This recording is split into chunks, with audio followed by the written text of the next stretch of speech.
Mitä tapahtuu, jos toimitusjohtajan tunnukset kaapataan? No, se ei ole räjähdyksellä, vaan hiljaisuudella. Yksi kirjautuminen siellä väärässä paikassa, yksi sessio, joka ei koskaan pääty, ja hetken päästä hyökkääjä on siellä, missä kaikki päätökset tehdään. Ja kukaan ei ole vielä edes huomannut, mitä on tapahtunut. No, eihän se nyt todellisuudessa tuskin näin dramaattista oikeasti ole. Nykyajan MFAt, valvonnat, prosessit, kaikki nämä pitää huolen siitä, että se tilanne pysyy hallinnassa. Ja se tunnus voidaan muutenkin nopeasti deaktivoida. Mutta mitä jos ei pidäkään? Mitä jos tämä homma ei toimisikaan?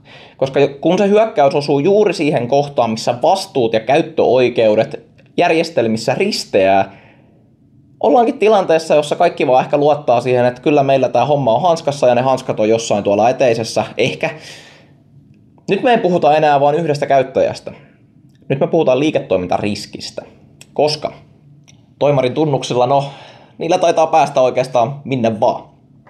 Pari kertaa mun on tullut nyt sanottua, että identiteetinhallinta ei ole vaan tätä IT:n to-do-listaa, vaan se kuuluu hallituksen vastuukirjaan asti. Kun se hallinta on kunnossa, ne hyökkäykset pysähtyy ennen kuin ne kerkee edes alkaa, ja no, useimmiten ne jää pelkiksi yrityksiksi. Vaikka joku koittaisikin päästä sisään, niin se perusta pitää.